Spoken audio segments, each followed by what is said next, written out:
1 month unless TikTok ban is halted, TikTok spokesrobot said. In the same period, TikTok would lose about 29% of advertising revenue, the court filing said, after losing a third or more of its users.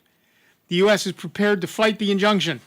In a letter, the U.S. Justice Department argued that the court has already, and I quote, definitively rejected petitioner's constitutional claims, end quote, and no further briefing should be needed before rejecting the injunction. If the court denies the injunction, TikTok plans to immediately ask the Supreme Court for an injunction next.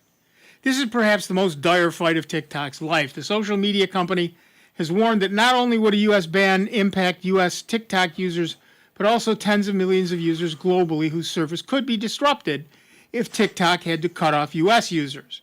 And once TikTok loses those users, there's no telling if they'll ever come back, even if TikTok wins a dragged-out court battle. So our poll of the week at soundbytes.org, that's Bytes with a Y, Francis would like us to remind you, is TikTok may be banned in the U.S. And your choices are, oh no! Mr. Bell. Mr. Bell. And that would be bad. That would be too bad, excuse me. And don't care, I'm not a 13-year-old girl. And tick what now? So far, we've got 32 votes. And not shockingly, don't care, I'm not a 13-year-old girl is well ahead of the pack. Mm-hmm. But of course, you can vote in the poll at soundbytes.org. And you can give us a call at 585-966-JAZZ. Wow, brain fart right there. 585-966-JAZZ. That's 966-5299. Toll free 800-790-0415. They must not have any 13-year-old daughters or granddaughters either. Yeah, right. Well, look, as to whether or not the Communist Party is actually deeply embedded in TikTok is an unknown at this point, but it is something that the American government fears. And so naturally we would want to assure ourselves that the Chinese government is not involved in spying on Americans through the use of something like TikTok. Now, what I'm afraid of in this hyper-nationalism, because we already banned Kaspersky just because it's Russian. Right. DJI drones, one of the best drone manufacturers in the world, have been banned in the U.S. because they're Chinese. Right. How about China bans the iPhone? Well, exactly. Or Russia bans all American security software. Those are going to be huge corporate losses and put a lot of Americans out of work. Right. Well, and just this week, Apple opened a facility in India to build iPhones. Well, and because India has terrible tariffs, so they have to be built in India. They've got one in Brazil for the same reason. They have to be made locally, and there's one in Vietnam coming online. But they're all still Foxconn. Right. They're all still owned by Foxconn. Right, which is a Taiwanese company. Right. So we got to see what happens, because China considers Taiwan part of China. Right. And they get mad at any map company that makes Taiwan a different color. Right. Because that's China. No, not really. Right, not at this point. China makes any aggressive military action in the Gulf of Taiwan, what's going to happen to all the American interests there? Mm-hmm. Right. It's a tough thing right now. But why can't we be global? Right. But on the other hand, TikTok kind of has a losing argument because they're not the only platform. Mm-hmm. You know, I mean, there's a million other platforms. Yeah, they're not the only show and tell. Right. And some of them are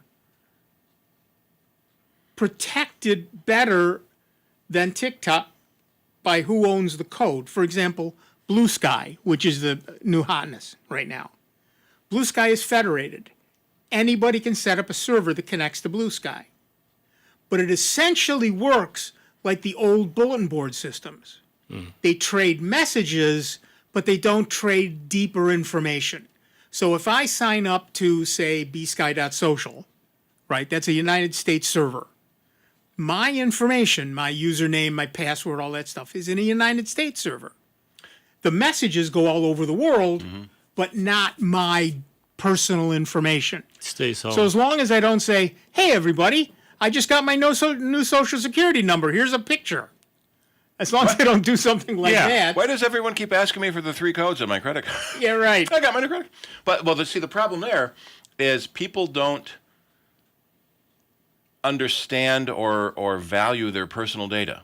So yes, it's a company in America, but it's not you. You don't control your data. Well, what's interesting is on Blue Sky you can, and here's how. You can set up your own Blue Sky instance using something as small as a Raspberry Pi. Yep. And then your data stay on your server, and nobody else ever sees them.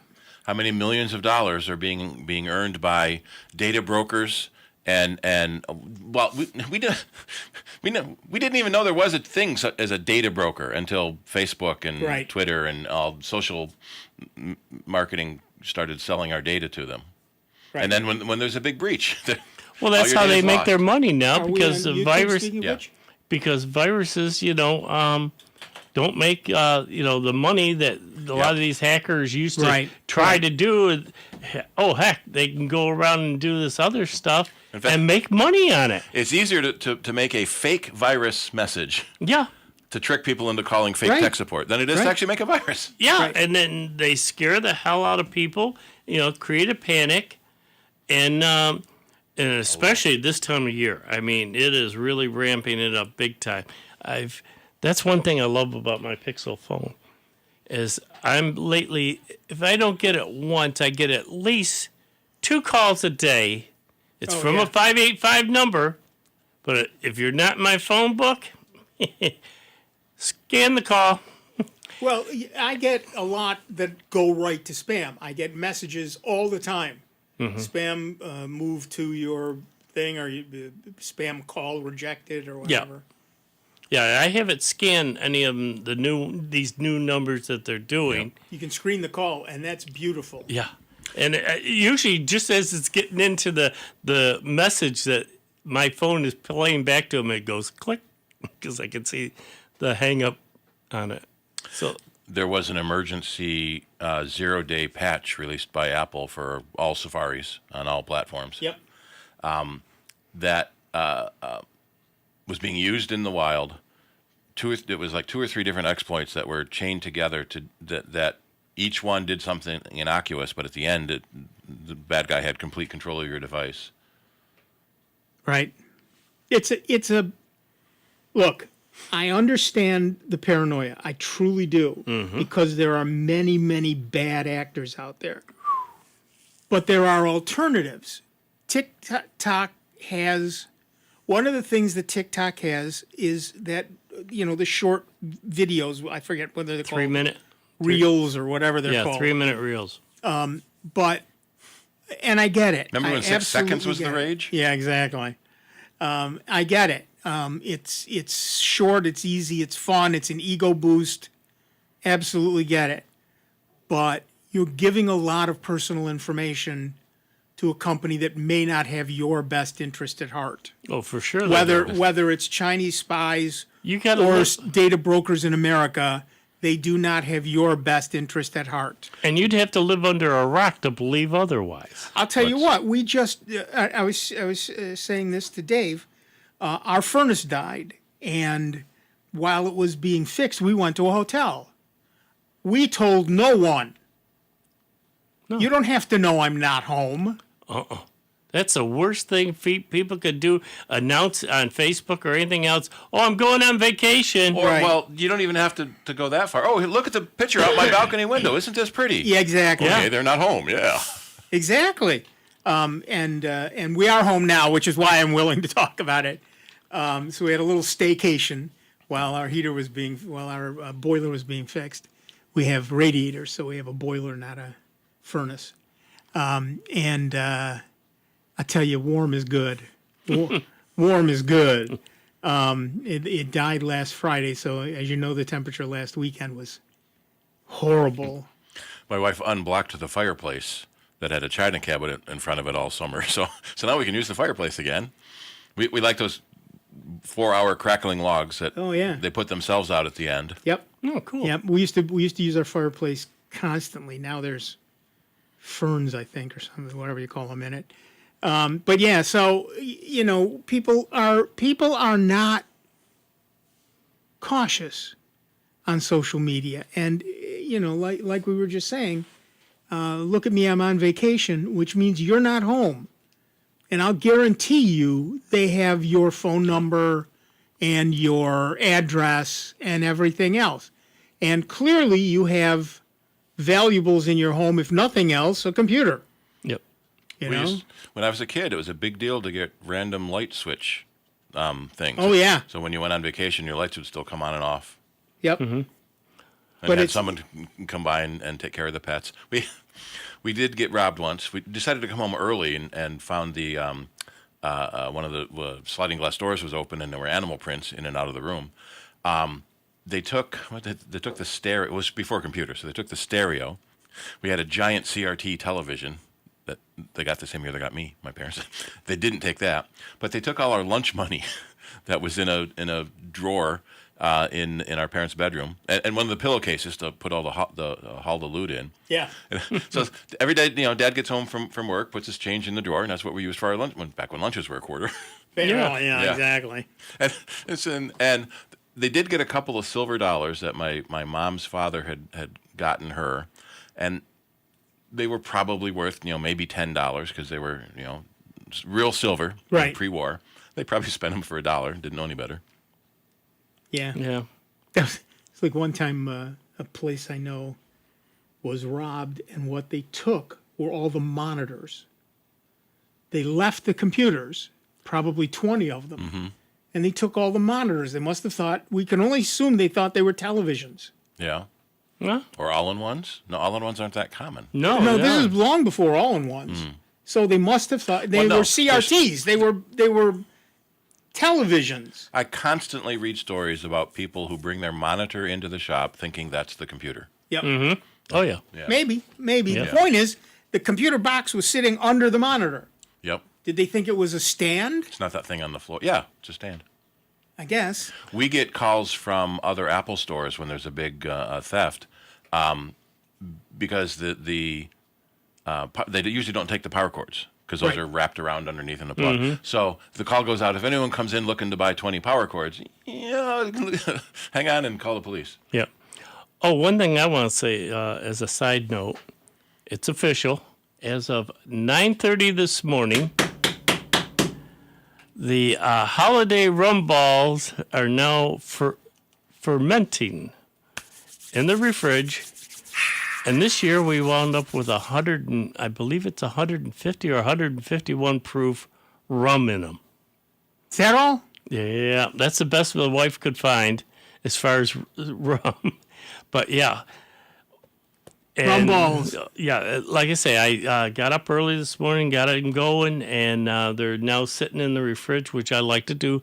Let them sit for a week in the fridge, and then Friday night I'll be rolling those in the powdered sugar, and next Saturday is our official rum ball show. Nice. Very, very nice. So So we're up stay tuned. on YouTube. Yep, YouTube and Facebook are up. Okay. And Twitch. And Twitch. Okay. We had it all this week. Because Steve remembered his computer. We only are doing a computer show. What do you want? Yeah, right. But I forgot the Pop-Tart for my breakfast. Oh, I'm sorry. I had to stop see. and get something. I was so concentrating on the computer, I forgot something else. One You track need a mind. checklist. Yeah. My wife is big into lists. Hey, you can give us, I don't know if you knew this, you can give us a call at 585-966-JAZZ. That's 966-5299. Toll free 800-790-0415 if you want to talk about TikTok, Blue Sky, computers. We don't care. Well, that's the thing. I think a Ham lot of radio. folks. Yeah, a lot of folks right now are probably out shopping, trying to, or even on the internet, trying to decide because it's getting close. It's that time. 10 more days before Christmas, is it? And it's ticking away, and too many people procrastinate. Let's face it. I can just go online and order it, and then all of a sudden they look like, oh, wait, I'm not going to get this until January 3rd. You're right. That's not going to do me any good. So they're kind of panicking and just getting ready for the holidays. I know at my store, a lot of folks seems to be doing more decorating this year because they're coming in, for the lights and everything else. And there's one real cool place that I noticed going to work. if you go down Browncroft Boulevard off of the 590 and you're heading east, right there at the corner where you can turn into this other street, that house is lit up like nobody's business. Nice. I think it sends off a glow. And they got these huge blow-ups and everything else, and it's all lit up with the candy canes and everything else. I couldn't believe it. I love going around the Christmas time. my daughter I found was a very- list of all the houses that are doing that this year. I'll see if I can find it again and post it. When my daughter was very, very young, we were driving by this house. It was just, I don't think there was an inch that wasn't covered with lights. There's one out on Greece. She called it the house that Christmas threw up on. And every week we'd have to go back and look at it. Yeah, there's a I know there's one up in Greece on I think it's by Long Pond near English. One right in that area. That the whole street, it's like a competition. Oh, yeah. Because I went there one year and the kids were out at the beginning selling hot cocoa and all that, and you could pull up and they'd sell you hot cocoa, and you could just take your time, slowly going around the block, enjoying all the lights and everything else and that. But I did see a list, Steve, that somebody had published the different towns, Yeah. and I thought I saved it and I didn't.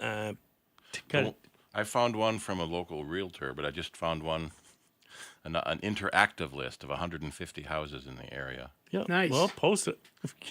That is so much fun. I love doing that, even Christmas Eve or before that, and just drive around and see all the different lights. Because some folks put a hell of a lot of effort into it. Oh, they do. I've seen pictures where then the house next door has a light that says ditto. Yeah.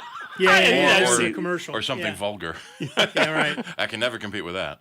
Yeah. A friend of mine couldn't care less about Christmas, but Halloween. Yeah. He goes nuts. Huh? One year I helped him put together an animatronic skull that would talk. He just did everything. Yeah, pretty amazing. One of the guys in the Rocket Club has a big one out in Hamlin. And I don't know if I want to drive that far. The one Right. thing I will say that I will not miss after December 25th, I will be so thankful for it, is What? one of the items that we have in the store is this GD blow-up minion. Yeah. I like the blow-ups. And he But it sits there talks. and sings. That's now you're talking. The That's same the worst stupid part. song over and over and over and He's over got again. about 3 or 4 songs, and the kids love to go over and keep hitting the GD button. Yep. And it's like, I want to go over and pull that battery out of the thing or hide the switch, because then they find the volume and they turn it up. Of course. And then they keep hitting it and hitting it and hitting For it. the kid that goes along and hits every single button on all of them that are... Yeah. Oh, we had that for the Halloween stuff down the other end of the store.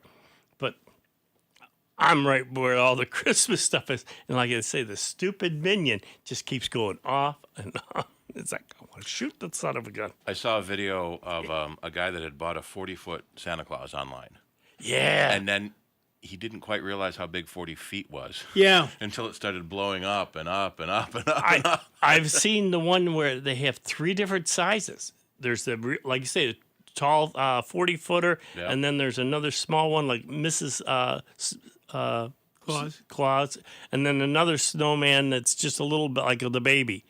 And that one's still 8 foot tall. Yep. The baby one is. Red One is out on Amazon Prime now. Yeah. It's a cute movie. Now, is that based, what, like a Santa Claus type of thing? Or Yeah, so J.K. Simmons, Great. who's great. So, well, he's Commissioner Gordon and he's J. Jonah Jameson. Right.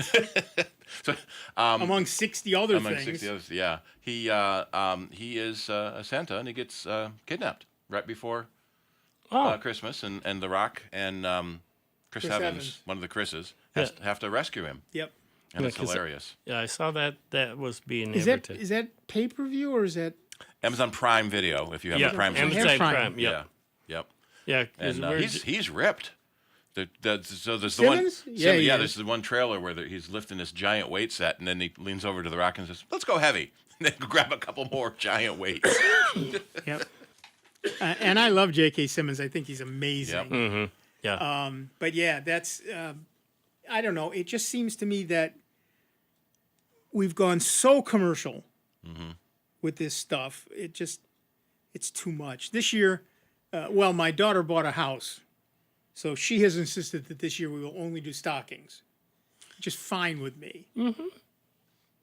Which is fine. So if it doesn't fit in a stocking, you can't have it. I only cheated with one thing. They sell real big stockings. Yeah, I know they do. There's my son's new house. Same Very thing. nice. He's just bought a new house, and he went all out on the decorating. Oh, cool. He's got a new house and a new girlfriend. Surprisingly, at the same time. Whoa. My daughter's next door neighbors are very into Christmas, and it's beautiful, but she's not competing with that. Yeah. So it's like, yeah, okay. It's time consuming. I mean, It's very time consuming. with some of these folks, I go buy some of these houses and that, like we were talking previously. They spend so much time, every inch is lit up. And matter of fact, there's The It's electric not the bill. putting up; it's the taking down. two guys that go around. They got this one company. They do the Christmas lights, and they'll come around and put all your lights up. And then the cool thing is, at the end of the season, they come around and take them down for you. See that? Now we're talking. Now that's slick. That is slick. My boss subscribes to a Christmas tree service that they bring a live tree in, and then after Christmas, they take it away and plant it. Oh, that's actually nice. That's kind of neat, yeah. And I always wonder if they bring the same tree in next year. Yeah, That's maybe. just a little bit bigger. All right, we're going to take a quick break. We'll be back in just a couple of minutes with Dave Enright, with Steve Ray, with me, Nick Francesco, and hopefully with you if you give us a call at 585-966-JAZZ. That's 966-5299. Toll free 800-790-0415. We'll be back in just a couple of minutes with a whole lot more sound bites on member-supported Jazz 90.1. Computer talk you can understand. More Sound Bites is next on member-supported Jazz 90.1. NBC News Radio. I'm Rob Martier. President-elect Trump will be joined by his running mate J.D. Vance and other members of his incoming administration at today's Army-Navy football game. Vance made headlines Friday by inviting Daniel Penny to attend the game in the presidential suite at the stadium in Landover, Maryland. Penny is the former Marine found not guilty of criminally negligent homicide in the New York City subway chokehold case. Kickoff is set for 3 p.m. Eastern. The man suspected of killing United Healthcare CEO Brian Thompson may waive extradition. Manhattan District Attorney Alvin Bragg said Friday that there are indications the suspect may waive, but the waiver cannot be complete until after a court proceeding next week in Pennsylvania. Albertsons is suing Kroger following a decision by a federal judge to block their merger plans. The grocery chain filed a lawsuit against its main competitor on Wednesday, accusing it of breaching its contract. Rob Martier, NBC News Radio. Follow the chocolate brick road? This is Sandra Singlo with the Lowdown on Science. You're stressed. Your heart is a traffic jam. Artery flow is at a crawl. Is there a shortcut out of this gridlock? Or at least a superfood? Cocoa contains heart-healthy molecules called flavonols. Yum. To test flavonols against stress, Rosalind Bainham and team at University of Birmingham recruited 30 volunteers. First, they measured their forearm blood flow and artery width. Next, participants drank either high flavonol or low flavonol cocoa. Then, lightning round, nonstop mental math for 8 minutes. Phew! Blood flow and arteries are measured again. Results? High flavonol cocoa improved blood flow during stress. Subjects' arteries widened, like adding lanes to a freeway. Now we're off to the races with high flavonol cardiac stabilizing chocolate from the gas station.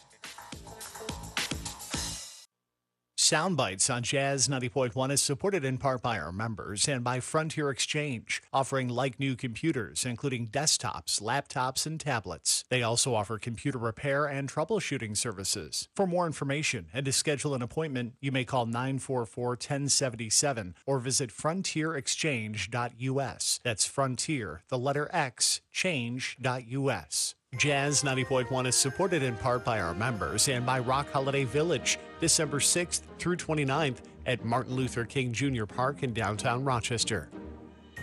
This annual family event includes visits with Santa, shops, food vendors, weekend activities, ice skating, live music, and more for all ages. For more information, including a schedule of activities, hours, parking information, and more, you may visit rockholidayvillage.com. As a firefighter, my job was about saving lives. I never thought one day I would be fighting for mine. After spending his career answering the call to save others, Ken was diagnosed with ALS. Now he's facing his biggest battle, for more time. For 70 years, Muscular Dystrophy Association has been helping people live longer and more independent lives. I wouldn't be living as good of a life with ALS if it wasn't for MDA. Learn more at mda.org. Scams that target older adults are on the rise, and the consequences can be devastating. Lifespan helps older adults take on scams, fraud, and identity protection. If you've been the victim of a scam, or to schedule a presentation to your organization or group, you may call 585-244-8400 or look online at lifespanrochester.org. Here's the latest Jazz 90.1 weather forecast. An ideal weekend for outdoor winter activities across western New York and the Finger Lakes, especially here for your Saturday. Look for an ample amount of sunshine and a gentle breeze. A cold start, but temperatures will try to moderate just a little bit, still ending up below average, near freezing for a high. For your Saturday night, we'll find increasing clouds, overnight lows in the mid-20s, mostly cloudy, milder, but with showers of rain and wet snow for Sunday, the high near 40. I'm meteorologist Josh Nichols for Jazz 90.1. And currently right now, we've got a few clouds out there, 28 degrees out at the airport and 34 here at member-supported Jazz 90.1. Welcome back, everybody. I'm Nick Francesco. I'm Dave Enright. And I'm Steve Ray. And at 34 minutes after the hour, we are Sound Bytes, and you can give us a call at 585-966-JAZZ.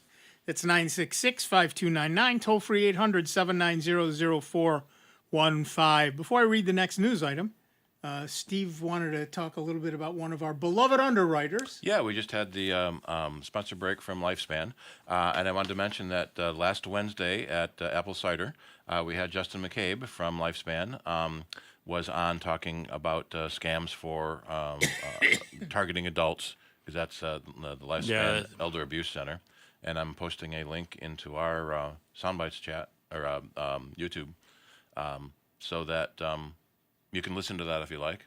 A lot of good information on the way that people are being scammed, and some of the stories he had were just horrifying. The way it goes back to what we said a lot of times here too. Most of us grew up trained to be nice to people. Mm-hmm. And if someone has a problem, you want to help them. And if someone says you have a virus, you believe you have a virus. And wasn't as much dishonesty. Yeah. Right. Posted in our on our link list. I mean, we trusted people far more then than we do nowadays. Yep. And it's hard to get people to be cynics. It's we grew up with it's nice to be nice. Yeah.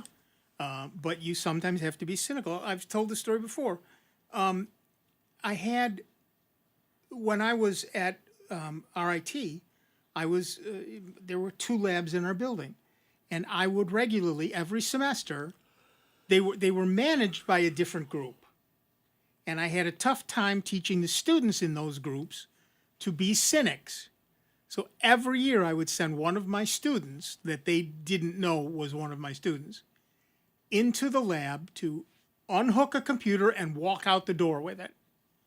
They were never stopped. I mean, come on. Whoa. At least, what are you doing? Where are you going? Mm-hmm. Who are you? Yeah. They're assuming anyone in the building has got permission to be there. Yeah.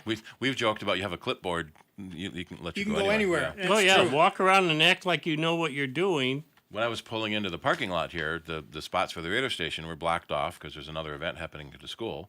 So I'm getting out of the car to move the cone out of the way, and someone walking by said, "I think those are reserved." Yeah, I'm with the radio station. Thank you. Yep, very nice. Well, I had to tell somebody that wanted to pull in there that it was for the radio station. And People are entitled. Well, and the big sign says radio station, but we still have to put cones out. says, and if you park there, you will be towed.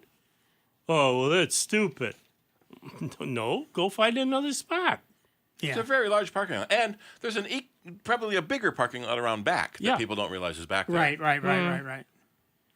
All right, it's been another week of deja vu all over again for Microsoft. Let's start with this month's Patch Tuesday, which included security updates for 71 flaws, including one actively exploited zero-day vulnerability. This count does not include 2 edge flaws that were previously fixed on December 5th and 6th. The zero-day allows attackers to gain system privileges, which gives them the ability to do anything in your computer. So Microsoft is urging everyone to update immediately. Nope, wait a minute, hold on.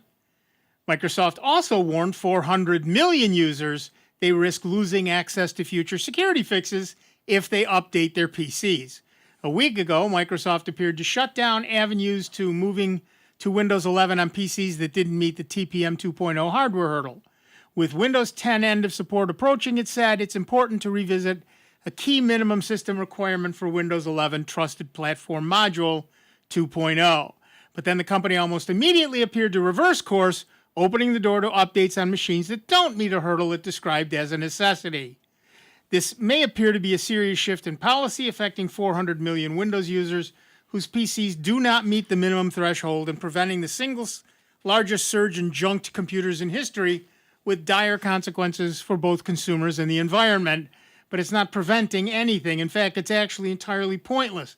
Microsoft allows users to install Windows 11 on older PCs, but warns against doing so. A few days after announcing that the TPM module, a major hardware requirement for Windows 11, was not a recommendation but a necessity, Microsoft published an entry in its support page about installing the new OS on older hardware.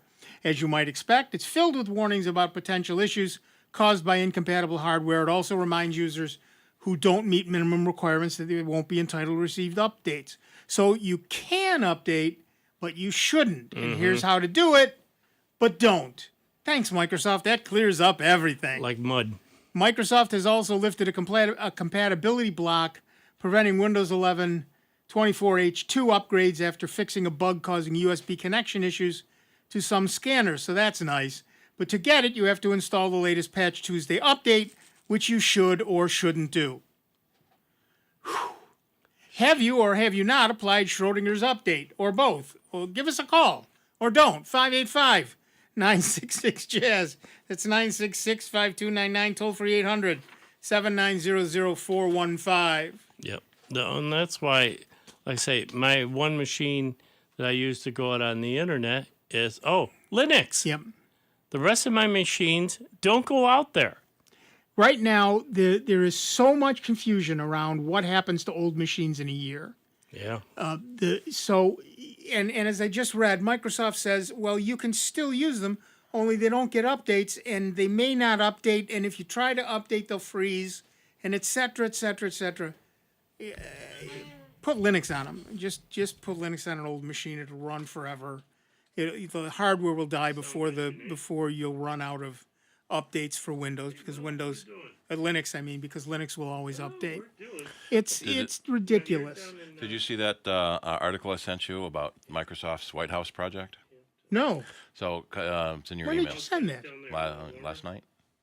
Oh no. So it's in your email. It's in my So email. a couple 3 years ago, the president summoned, is the word they use, an article in ProPublica, CEOs of all the big companies, Apple, Google, Microsoft, to the White House to talk about all the cyber attacks, especially after the SolarWinds breach. Right. Microsoft pledged $150 million in services to the White House by installing Windows Defender and everything. As a 1-year trial. Oh, nice. So now that the trial's up, Microsoft sent them a bill for hundreds of millions of dollars, and the article is talking about. You can't do that. Right. That's against government procurement policies. Governments aren't supposed to accept gifts, and especially to get locked into one vendor. Right. Instead of, and then there's a great quote in there from one of the insiders who spoke on the knowledge of being anonymous. It's like the drug dealer analogy. If you give them the crack for free, they're going to try the crack, and they're going to like the crack. And then you're going to pay for the crack. Exactly. So now the bill's coming due, and all these departments now have to start paying for their Microsoft license, or go through the pain and even more expense of switching to somebody else, which is horrible. But my bottom line feeling is Microsoft is making you pay to fix their own mistakes. Yes. Mm-hmm. All Microsoft security should be free. You made a mistake, you fix it and publish it for free. Yeah. Exactly. But no. You pay. That's their model. You pay. They own the operating system. You just are a user. And if they made a mistake in it, too bad. You got to pay again, and again and again and again. Yep, that's the way it works. All right, to the phones. Our first caller is Will, all the way from Hampton, VA. What's up, Will? Boy, I tell you, big corporations, as shiesty as they come, Nick. I've been listening to you guys. Yep. Yep. Well, you think someone in the White House would have said, well, wait a minute, what about the other vendors we're already using? Well, this is free. Yeah, but for how long? No one asked for how long is it going to be free. Exactly. Nobody looked the gift horse in the mouth is what ended up happening. Anywho, my issue is this. Thank God I'm using Linux now by you guys' recommendation and everything.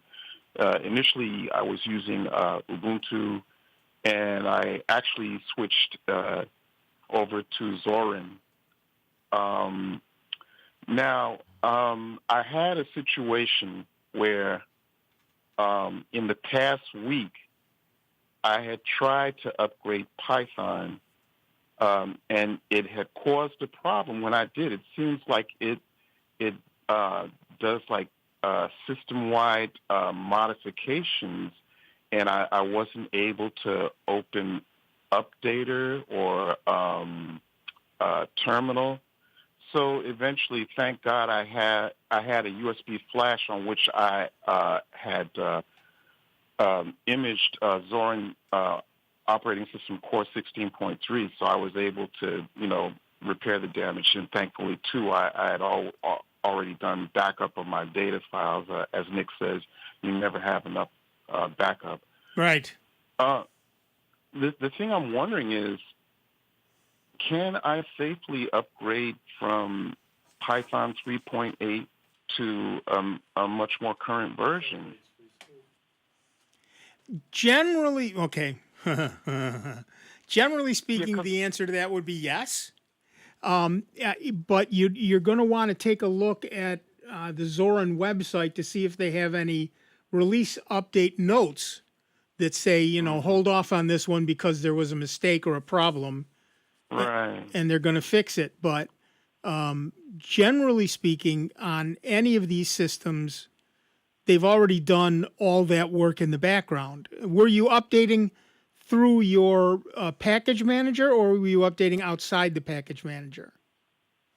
I had started off using Dead Snakes to do the update, and then I think I used I did use APT to do the update, but it turns out that probably the way I had done it was not correct. And then I had wanted to go all the way to 3.13, and I'm not so sure that was a good idea because, like I said, it had precipitated all those problems that I've been dealing with.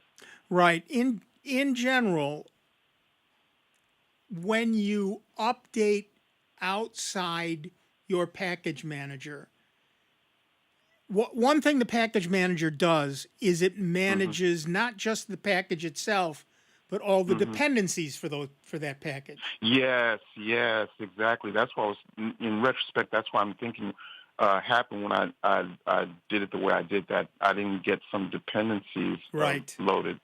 Yeah. Right. So my suggestion is you don't necessarily need the latest and greatest as much Right. as you need compatibility across the board. Yes. Yes. So stick with what's in your package manager. I know that Varia, is that what you said you use, Varia? I used Dead Snakes. I got a kick out of that. Dead Snakes to upgrade Python. Right. Yeah. Those Linux people are all humorous. They are that. That they are.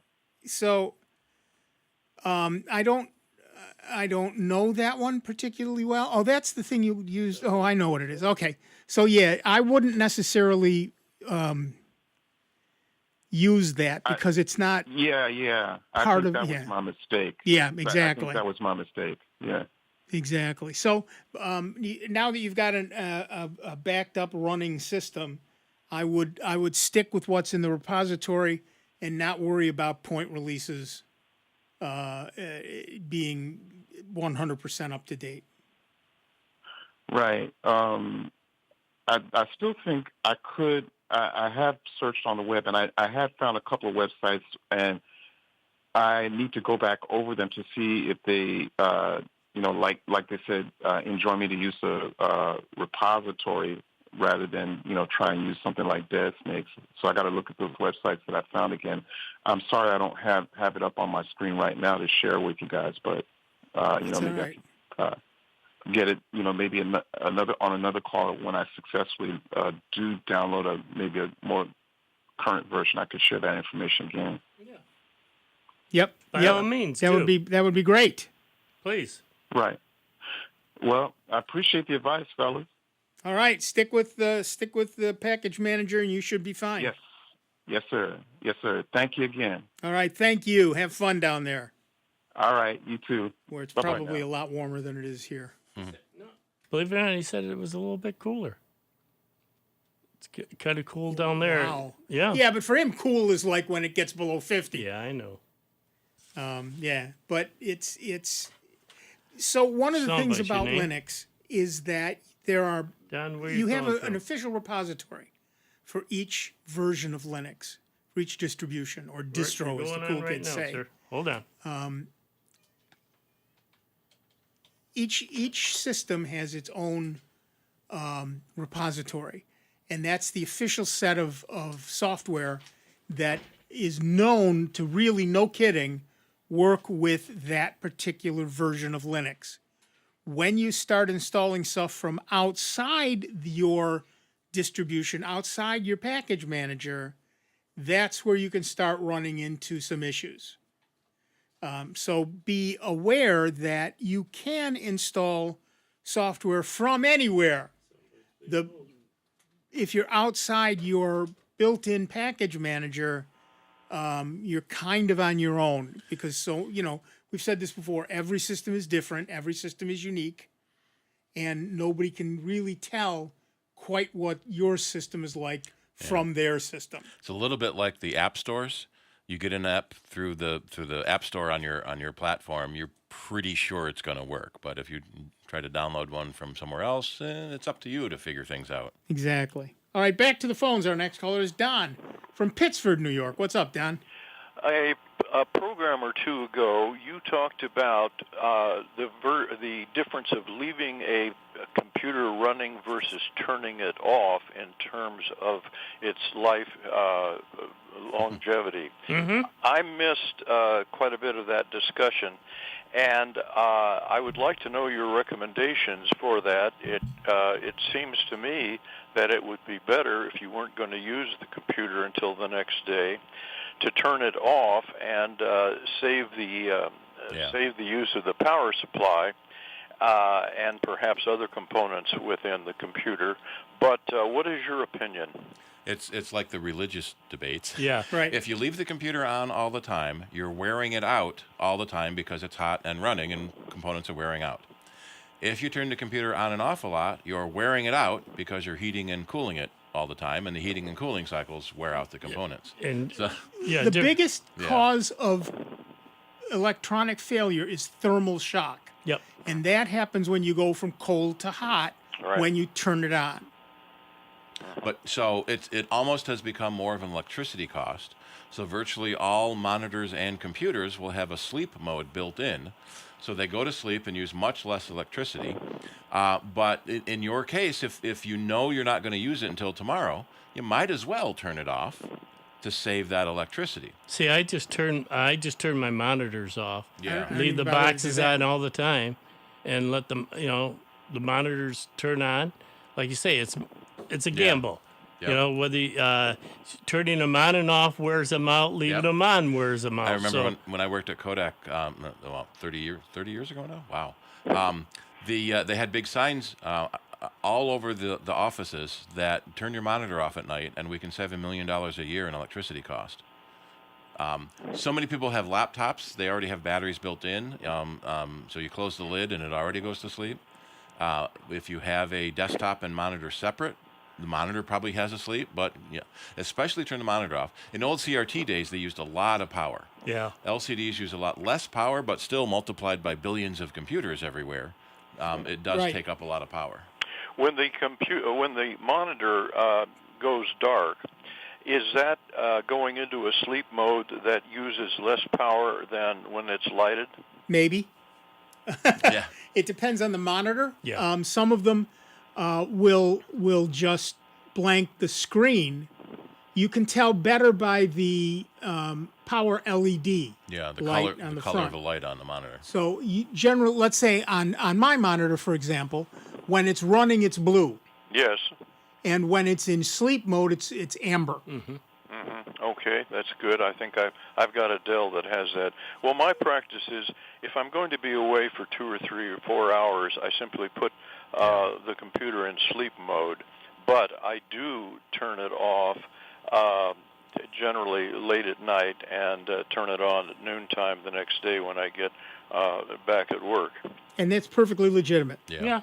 The one thing I would recommend for people is during the summer thunderstorm seasons.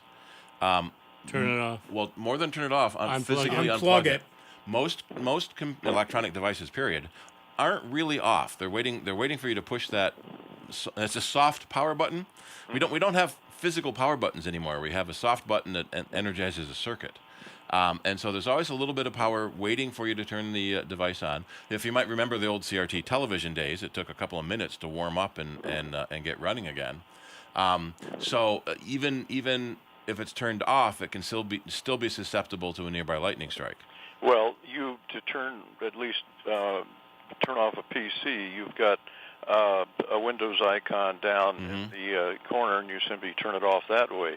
But are you saying that to turn it off totally, you should push the on-off button on the computer? No, all you got to do is the physical hardware switch on the back of the back of the power supply, if it has one. Yeah. Not many computers have a physical switch. The button on the front is an electronic switch. But for the most part, if you're in Windows and you say do a shutdown, it shuts everything down, and then from there you can then unplug it. So because it still leaves the trickle power running, waiting for you to turn it back on. Because too many people will just sit there and grab the plug from the wall and unplug it, and it causes a crash because the Windows didn't shut down properly.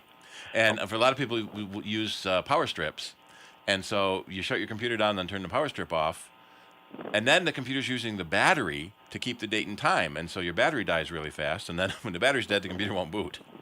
Right. Yeah. What does a USB protection spike surge protection? Does that really do you any good? Yes. Well, maybe a surge protector. Oh, right. Not much. Surges are very rare occurrence. If your house is hit by electricity, that's a surge. You got bigger problems. Right. It's the brownouts and the dips and drops. And so a UPS that runs your computer from the battery or can switch to the battery instantly is the way to smooth out all those power fluctuations. That's what I'm using. Yeah, and you can get a decent UPS for like $50 to run a small computer, especially now that we're not using CRTs anymore. Mm-hmm. Right. Yeah. Okay. Well, it sounds like leaving the computer on or turning it off is a religious issue. So I'll decide tomorrow. Yeah. Yeah. Yep. Well, yeah, pie in the sky by and by when you die. That's Yeah. how that works with this too. Okay, thank you, gentlemen. All right, thank you. Pleasure. Bye-bye. It's like either way it wears out. So how often do you want to replace your computer? If you like replacing your computer a lot, then you can wear it out faster. Right. What was that guy back in the days? His battery died, so his wife let him buy a new computer. Right, buy a new computer. That's how it works. Yep. Where are you calling from, Tim? It's a as he said, it's a religious issue, but once you understand the pros and cons of each way to do it, then you get to just pick the one you like. Yeah. I personally leave my computer running 24/7. Because you never know when you're going to get up. Because in my case, I'm nicely done. I'm because no, don't put both on me. I'll get it. Because in my case, I'm up all night, all day. I don't sleep, so I just go back to the computer and work for an hour, and then go lie down for a while and get up and work for an hour. I'm not going to turn the computer on and off over and over and over again. So I just leave it running 24/7.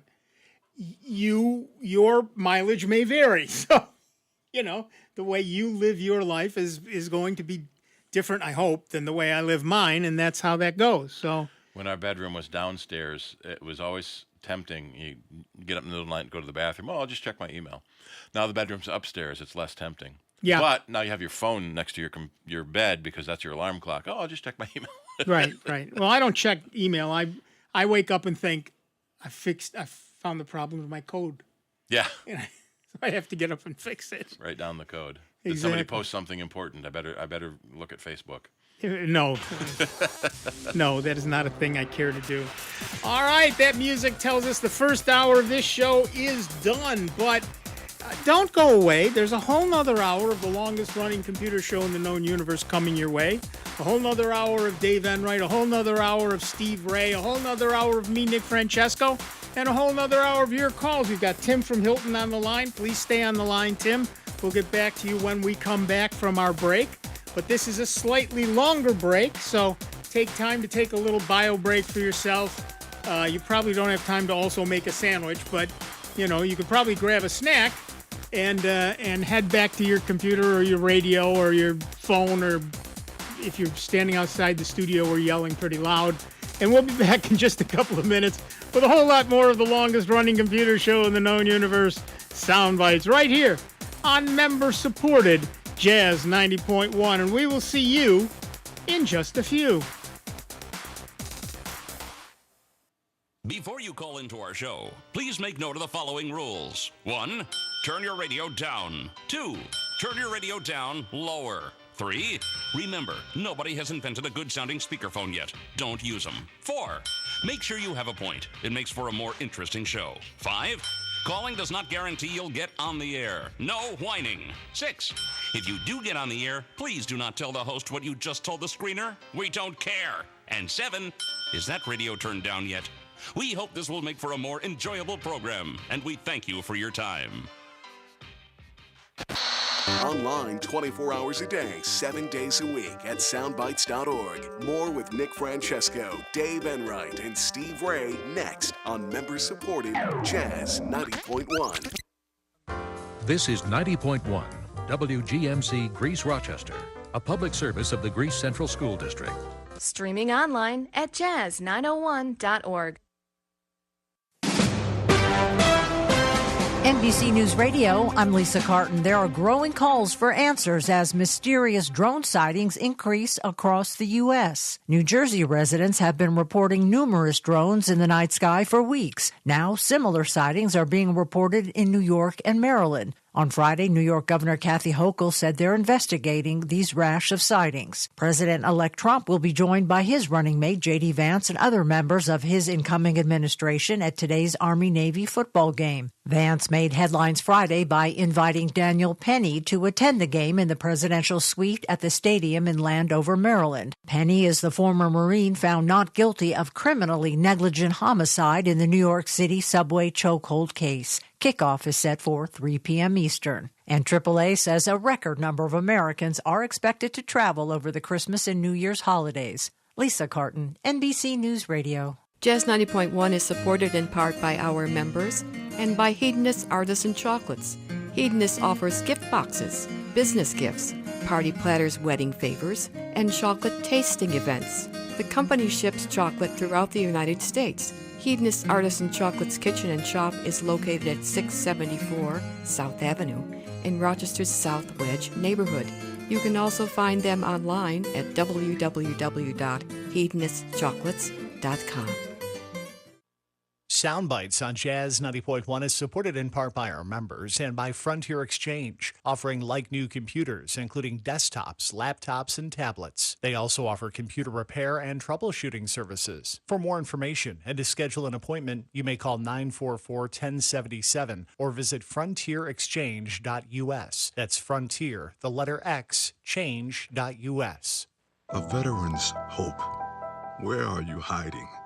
I search for you in the seconds, the minutes of each and every day. Hear me as I call out to you. Welcome me home. Alone we stood, divided we fell. No longer. Now we choose to make the connection. Our new mission lies within. Visit maketheconnection.net to learn more. Think about your mother, your sister, your girlfriend. 1 in 6 women is a victim of sexual assault. Now think about your father, your brother, your best friend. Men are victims too. Rape can happen to anyone. This is Christina Ricci with RAIN, encouraging you to call the National Sexual Assault Hotline to learn how to support someone you love. Call 1-800-656-HOPE or visit RAIN.org. That's RAINN.org. Brought to you by RAIN and this station. Flu season is still active, and you can fend off the flu with 5 easy action items. Start with avoiding close contact with sick people and stay at home if you are sick. Secondly, wash your hands frequently for 20 seconds at a time. Thirdly, remember to cover your coughs or sneezes. Also, avoid touching your eyes, nose, and your mouth. And the #1 action item, get your flu shot. This message brought to you by the American Lung Association and the Anthem Foundation. Welcome back to America's longest-running computer show, Sound Bytes, on member-supported Jazz 90.1. Get online now. Call 966-JAZZ. That's 966-5299. Toll-free 800-790-0415. Or submit your question by email at soundbytes.org. Once again, here's Nick Francesco, Dave Enright, and Steve Ray on member-supported Jazz 90.1. Welcome back, everybody. I'm Nick Francesco. I'm Dave Enright. And I'm Steve Ray. And at 4 minutes after the hour, we are hurtling headlong into the second hour of the longest-running computer show in the known universe, Sound Bytes, right here on member-supported Jazz 90.1. And like I promised before the break, and I know you've been waiting impatiently, we have Tim from Hilton, New York on the line. What's up, Tim?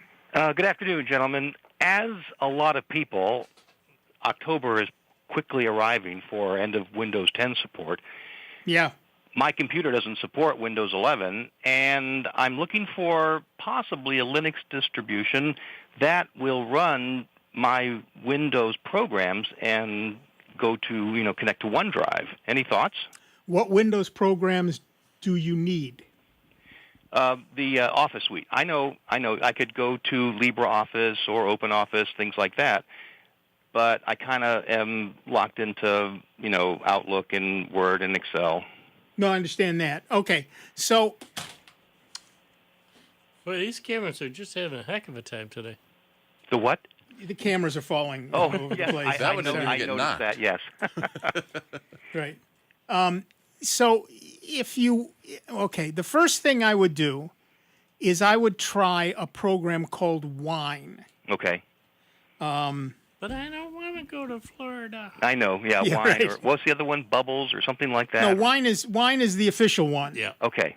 Well, and then there's Wine Bottles that helps you install Wine packages. Of course. Yeah. Right. Yeah.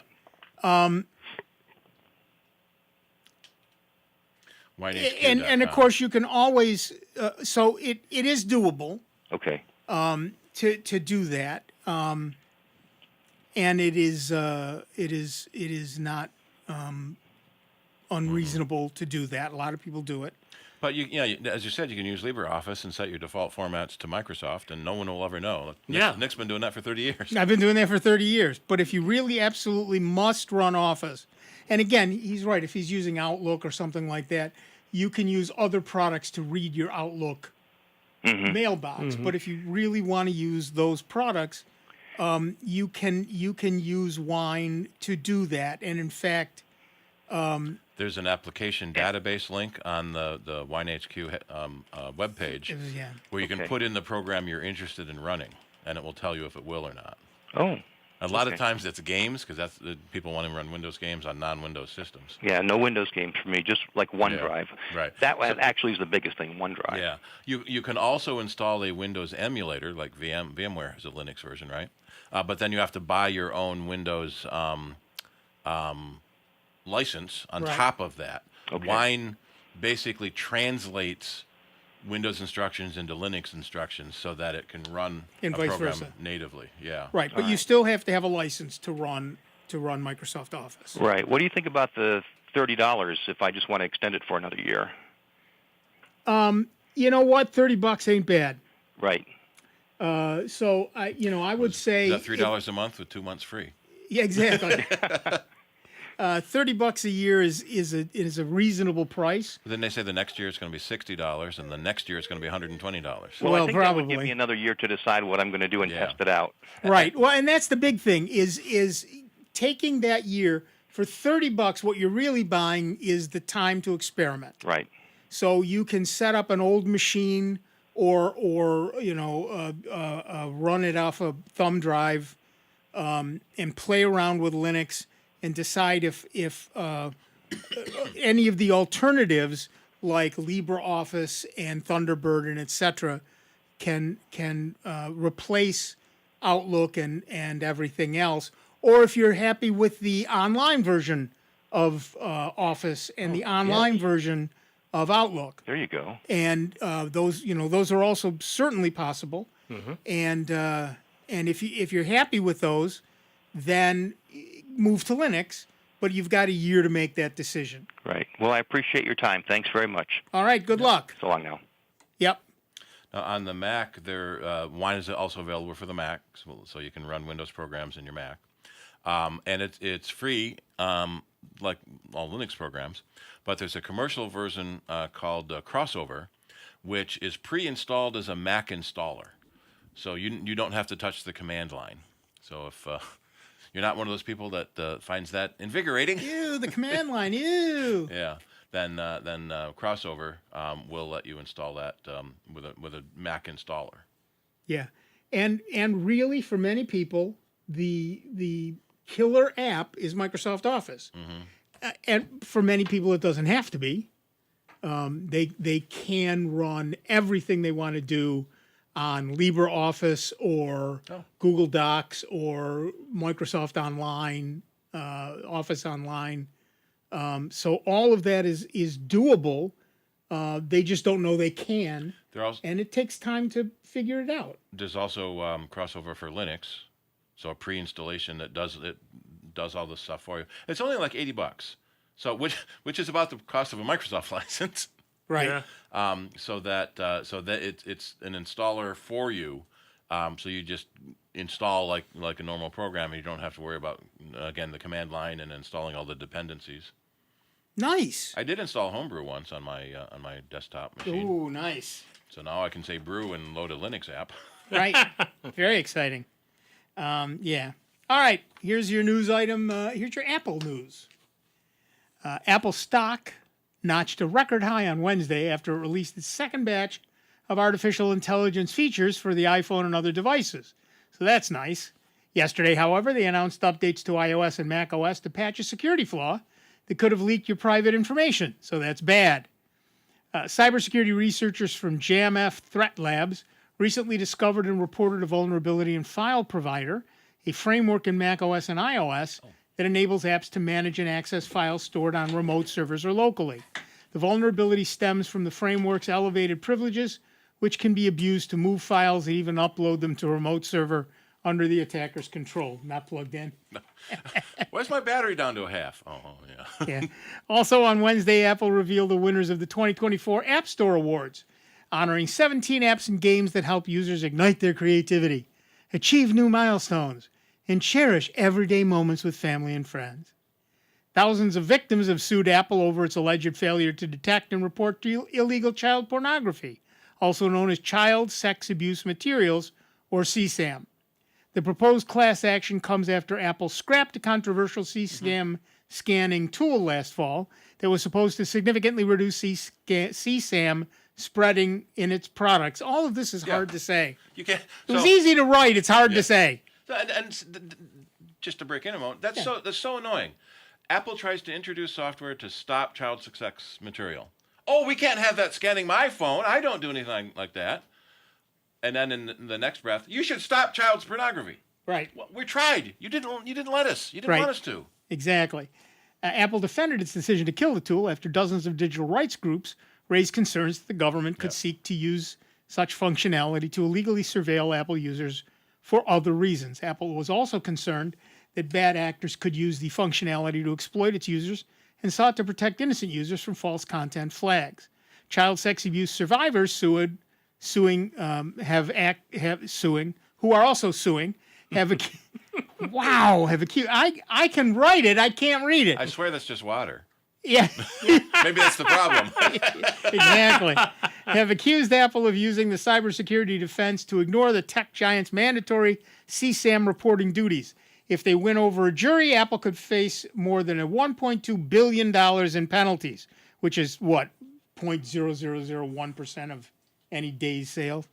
And perhaps most notably for privacy advocates, Apple could also be forced to identify, remove, and report CSAM on iCloud and implement policies, practices, and procedures to prevent continued dissemination of CSAM or child trafficking on Apple devices and services, which is what they were doing in the beginning. Okay, never mind.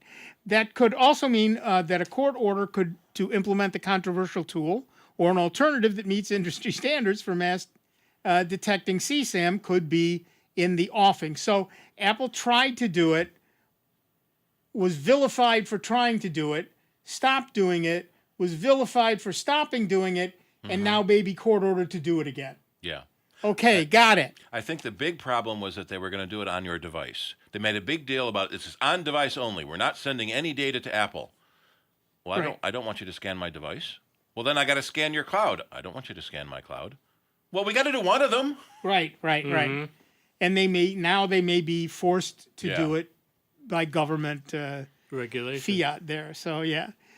So are you feeling up or down about Apple? Give us a call.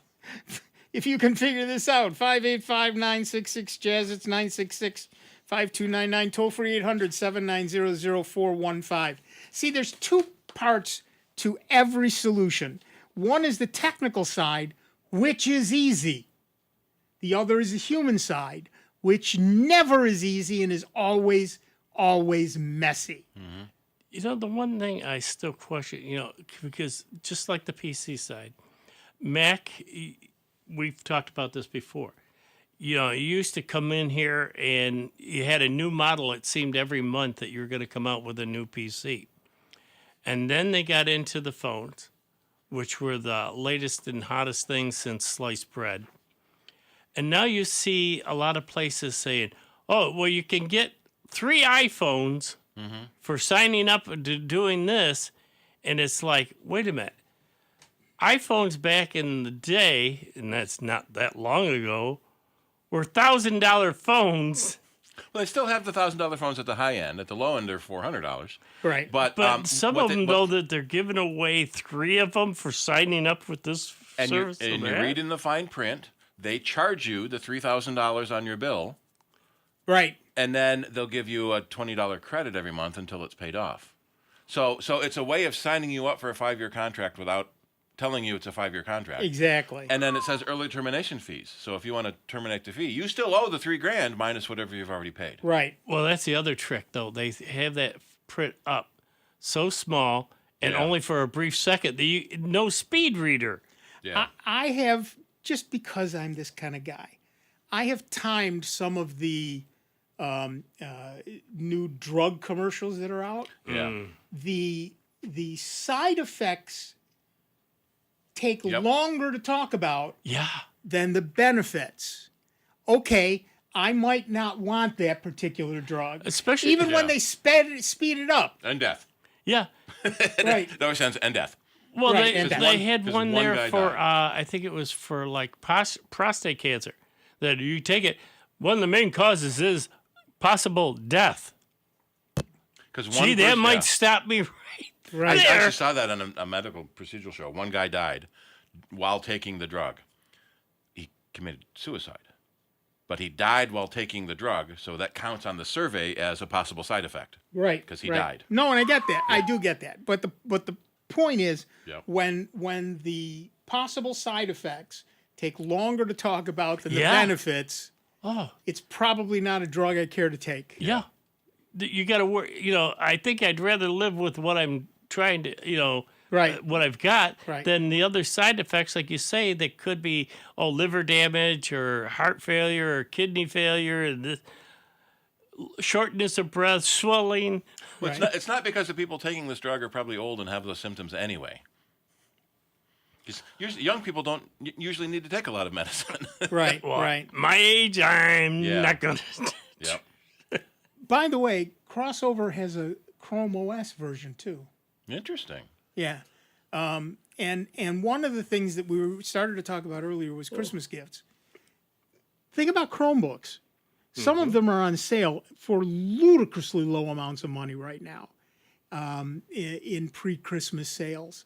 And for many people, and we've said this over and over again, for many people, you don't need more than a Chromebook. Yeah.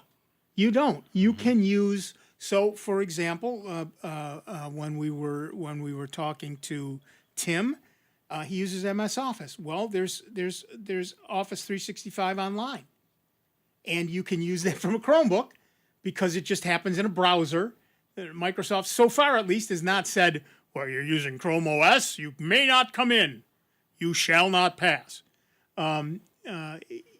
You can use the iCloud stuff. iWork, I think it's still called. I don't remember. Yeah, they don't use that brand name anymore, okay. but it's there. You can use the Google Docs stuff. Yeah.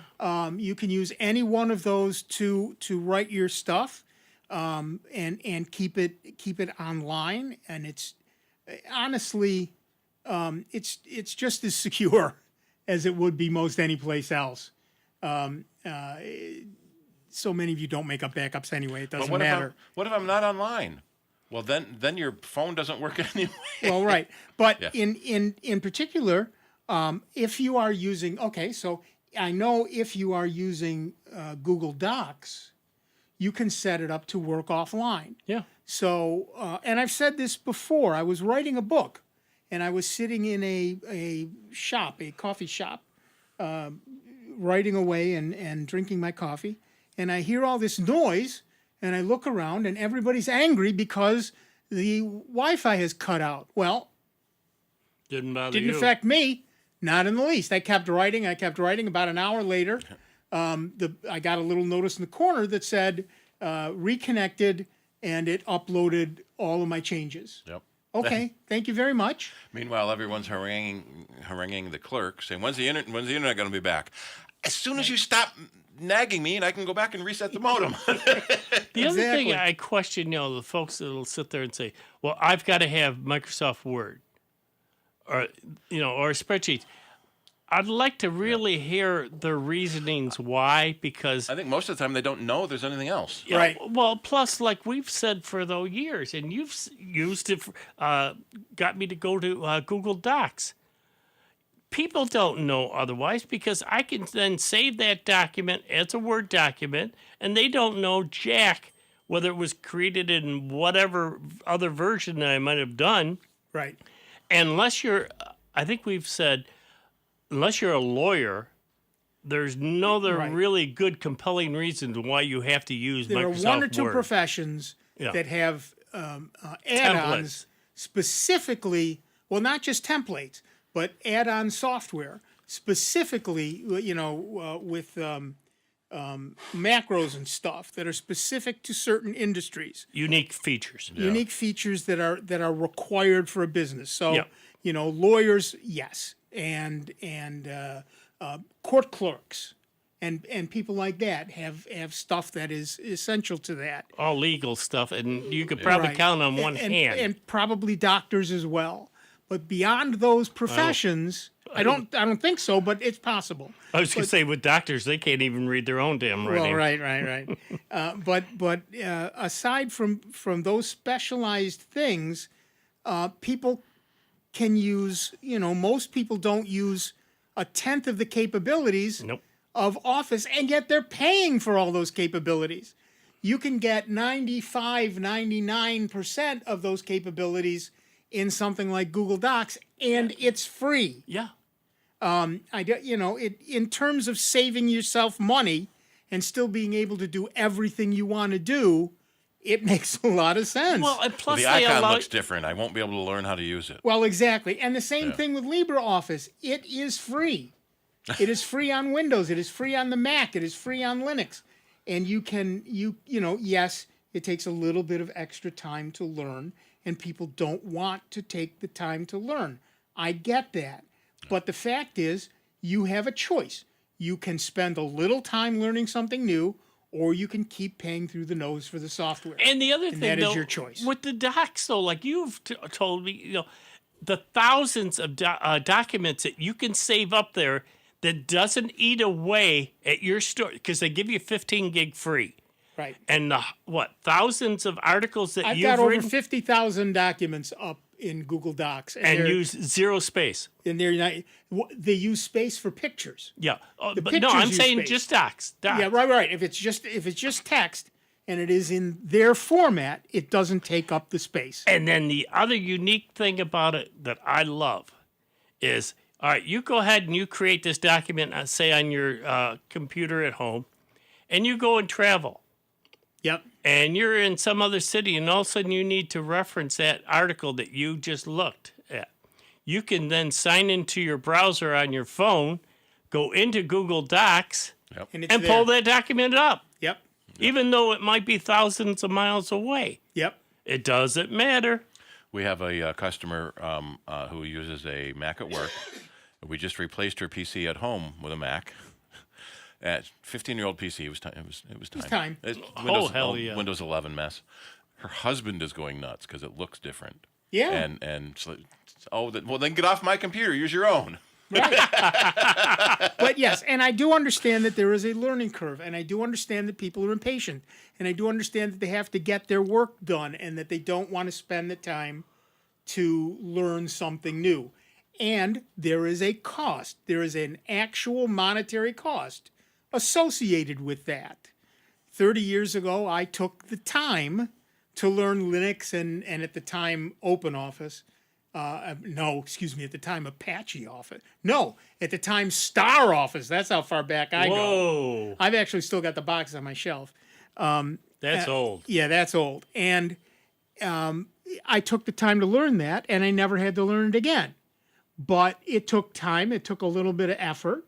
I actually set up a second computer and learned it that way. Mm-hmm. And, I'm not that smart. You could learn it. I learned it. You could learn it. I'm not magic. So You're not.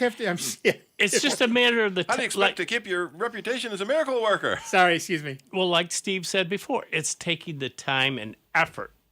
You've got to find the time and effort. You can always find excuses not to do it. Right. It's finding the excuses to sit down, buckle down, and actually learn it and achieve something that you can use further on down the line. Well, and it seems that nowadays everybody's complaining about their lack of funds. Yep. Believe me, I understand that. Mm-hmm. Believe me, I do. And yet here's a chance to learn something that's free, and all it takes is a little time. And the cool thing is if you, which a lot of folks do, is if they've got an old laptop or an old desktop unit that's just sitting there not using because, it's too old and slow. Or the one you're using now because it can't go to Windows 11. Right. Yeah. And try to, put Put a Linux on it and play with it. Or even Chrome OS. Chrome. Yeah. Or the Chrome OS Flex. Yep. That's There's another a lot choice. of options. If you have an old laptop or an old desktop, you can put Chrome OS Flex on it, and now it's essentially a Chrome OS device. All right, and it's the holidays. One other thing they could do is go online and look at perhaps a Raspberry Pi. You load Linux on that, because that comes with the Linux operating system. You could throw on there and learn Linux, and and it's just a small investment, $100 or less. I think for a Raspberry Pi 3, you can still get those guys out there. Yeah, for like $60. Yeah. And you can get a Raspberry Pi 400, which comes in, or a 500 now, which comes in its own keyboard. It's the old, back in the day, the Exidy Sorcerer and the Commodore 64 and all of those were essentially a computer in a keyboard. Yeah. That's back, and it's called a Raspberry Pi 400 or 500. And you hook that up to any monitor, mouse, keyboard. No, you don't need a keyboard. Nope. Any mouse it's and, in the and keyboard. monitor, and you've got a full-blown computer, particularly the 5. People are using that all the time. And there's your Linux desktop with your Google Docs or Open Office or whatever you want to use. It's a very powerful little machine. It works like a top. It's like $120, and you can add a monitor to that. Raspberry Pi makes its own monitor for $100. Plug it into the TV you got, or plug it into the TV or monitor and hook you've up already got. an external hard drive. Right, if you want to, or you can learn to install it on a thumb drive. Yep. It has a SD card. Yep.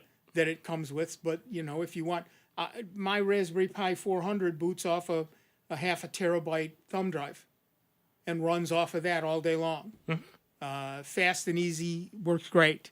And the Raspberry Pi 500 starts at $90. $90. That includes the keyboard. You plug it into your existing monitor. Right, and all you need is a mouse and a monitor, and you're done. And many people have an extra one of those sitting around.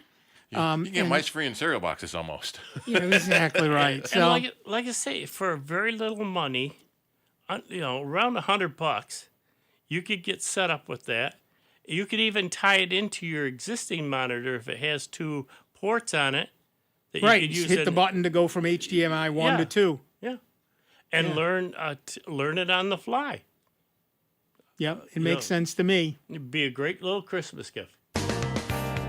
All right, we're going to take a quick break. We will be back in just a couple of minutes with Dave Enright, Steve Ray, me, Nick Francesco, and you. And maybe you on the line if you give us a call at 585-966-JAZZ. That's 966-5299. Toll free 800-790-0415. You're listening to Sound Bytes right here on the Truly Great and truly grateful to you that we continue to be member-supported Jazz 90.1. It's America's longest-running computer show. Back to more Sound Bites with Nick, Dave, and Steve. Next on member-supported Jazz 90.1. NBC News Radio, I'm Lisa Carton. Secretary of State Antony Blinken is meeting with Arab ministers to discuss a peaceful transition in Syria. Saturday's stop in Jordan follows talks with other regional leaders after the fall of Syrian President Bashar al-Assad. We agreed that the transition process should be Syrian-led and Syrian-owned and produce an inclusive and representative government.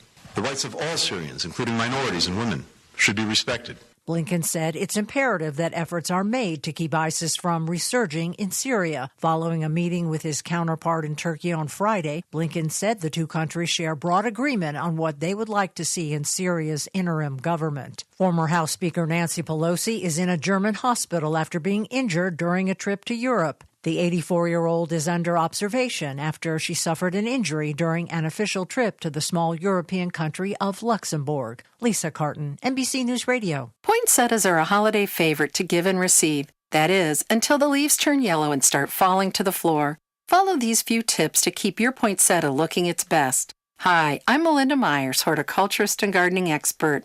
Protect your plant whenever it travels outdoors. Then remove the protective sleeve as soon as possible. The upward bent leaves release ethylene that decreases the longevity of the colorful display. Pinch off the yellow knobby growths in the center of the colorful leaves known as bracts. This helps extend the colorful display.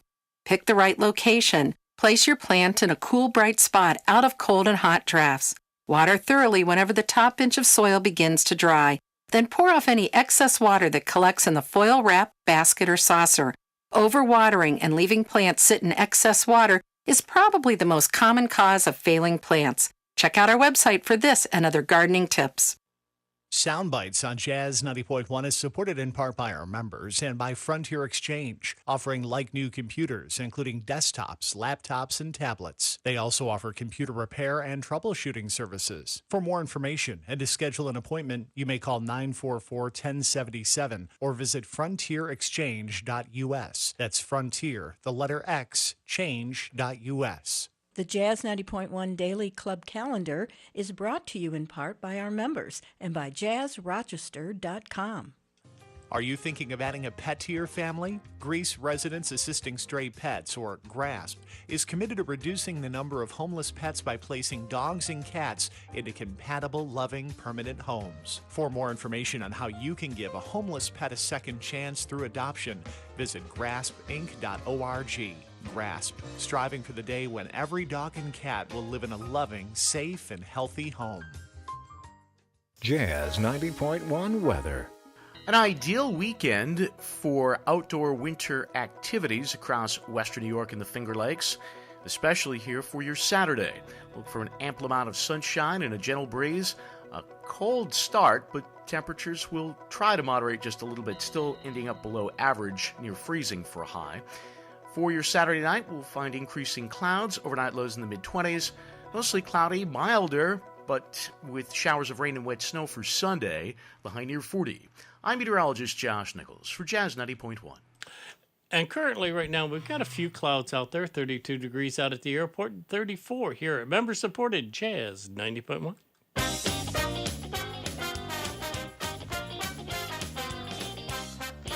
Welcome back, everybody. I'm Nick Francesco. I'm Dave Enright. And I'm Steve Ray. And at 33 minutes after the hour, I keep forgetting there's no bump. There's no bumper. That's why I point to you, just to kind of remind you. Because I keep forgetting. At 34 minutes after the hour, we are Sound Bytes. And just as you get used to it, he'll put the bumpers back in. Yes, exactly. No. Well, the problem there is controlling the voices, because you have the music here, and then he interjects the voices, which are two different feeds, and they don't mesh well. Apparently, before we go back to the phones, I have been one of my pet peeves. Get off my lawn. Is the fact that for so much of the sound mixing these days, the sounds are louder than the voices. This annoys me like you wouldn't believe. However, apparently, there is a setting on Amazon's Prime that lets you change that. Now, it seems to be on a case-by-case basis, so you have to do it every time you watch a movie, as opposed to making it. Say that again? You can, in Amazon Prime stuff, you can go in and say, I want the voices to be louder than the music. Oh, sweet. Yeah.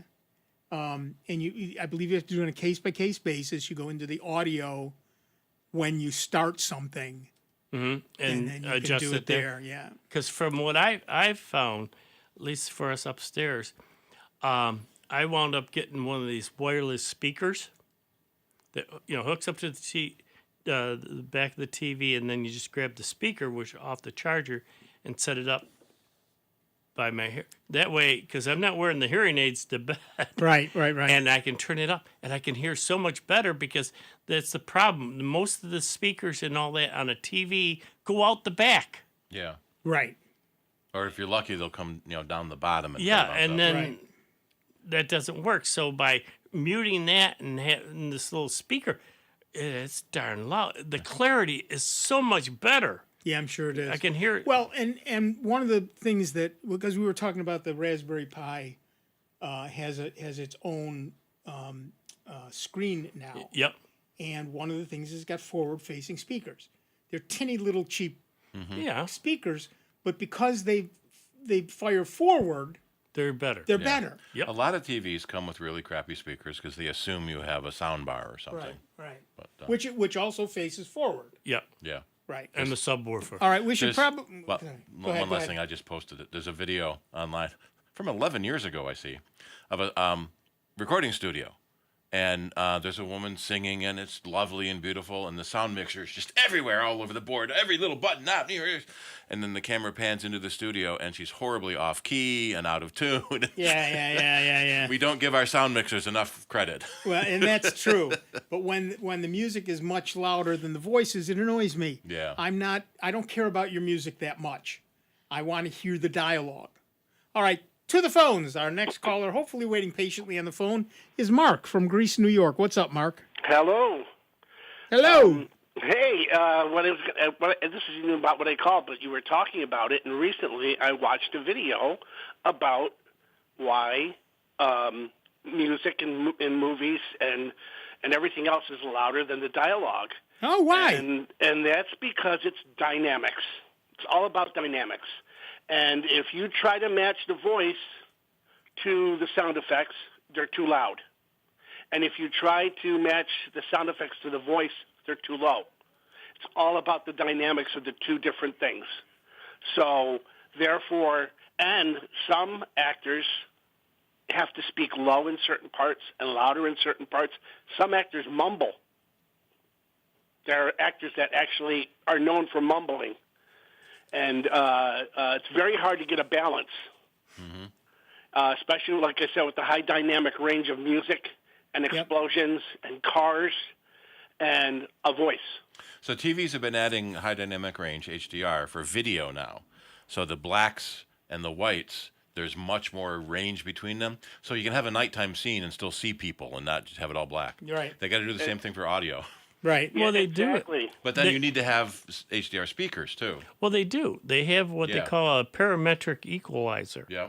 And Bob Heil, the great Bob Heil, who people don't realize this, he was a great organist, but he worked around sound a lot. He went down and studied with RCA and sound and learned the different levels and created up these speakers that a lot of the top rock and roll bands he built for, and their sound systems to make it sound better, that, it's just not loud screaming and everything else through this parametric equalizer. Another person that got involved with a lot of that stuff was Henry Kloss. Yep. If you remember him. Yep. And he did a lot for audio back in the late 60s and the 70s, even into the 80s. And he did some fantastic stuff. Yep. Yeah, Heil was a regular commentator on This Week in Tech until he passed away earlier this year. Yeah. Because he was also a ham. Oh, yeah. Well, he created this one show. It's called the Ham Crash Course. And that was on for... I don't know. It had to be at least 6 years. And it was on every Monday night, and I'd sit there and watch it because, he did a lot with ham. Matter of fact, as a kid, his parents supported him. He put up these towers, 70-foot towers. His dad helped him erect these 70-foot towers so he could run wires and do ham radio. His parents were just into it, supporting him in all his endeavors, and created quite a man. And like I say, besides that, he's one hell of a organist.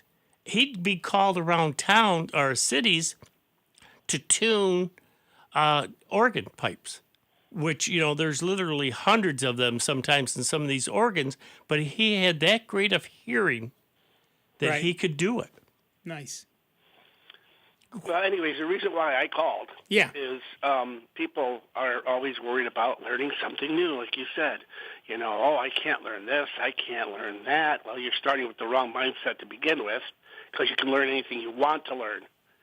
You got to put the time in. But, I'm thinking, well, if you want to learn it, you have a show you're listening to right now that can help you through a lot of it. It's a question away. Yeah. It's exactly right. It'd make it so much easier. Plus, then Steve puts all these links in where it will explain exactly what you said again. Right. We hear a lot. People are so used to having their IT staff at work fix all their problems. And, so in my business, I'm your home IT staff. Right, exactly. Yeah. But, I mean, you're a resource. Yeah. You use it. Right. You know, I mean, even if you can't figure something out, you usually get somebody to a point where you can get them something to help figure it out, or, you know, recommend something or go somewhere. And it just seems to me that you can learn anything you want to learn if you just put your mind to it and use the resources that you have at your disposal. Yep. Excellent point. Thank you, Mark. Linux isn't that hard. It's a little difficult in spots, but once you got it running and you put in what you want to use. Yeah, especially if you use a Windows-centric GUI or a Mac-centric GUI, depending on what you're coming from. It's like 90% the same. Right. Exactly. And now that back in the days they didn't have it, but now that they have a place to get applications that you don't have to type in the command to find the application, it's so much easier. Right. It used to be you had to find them or compile them or write them yourself. Now you just say, hey, I'm looking for something that does this. Oh, there it is. Okay, install that one. Yep. And people are brutally honest there what they like and what they don't like. Well, exactly. So you're going to be hard pressed not to find something that you like. Yep. So, you know, like I said, you know, people need to use the resources that they have at their disposal. Yep. And they can learn anything they want. Well, it's partially a lack of confidence, and it's partially laziness. Well, I was the same way 25 years ago when I got my first computer. I was petrified of it. Mm-hmm. I mean, I would barely go and turn it on. Right. Fear. You're right. Fear is the third leg of that. Absolutely. And my brother told me, you know, get in there and click around. You're not going to do anything if you don't do a command. Right. You know, don't right-click on anything and say delete. You know, just click on things, look at them, see where they are, and read the message that comes up. Exactly. Right. Yeah. And that's what I did. And I slowly learned. I started listening to you guys, and then it was all over. Yeah, well, that was your first mistake. And the well, if it was a mistake, you sure taught me well. I'm glad. Yep.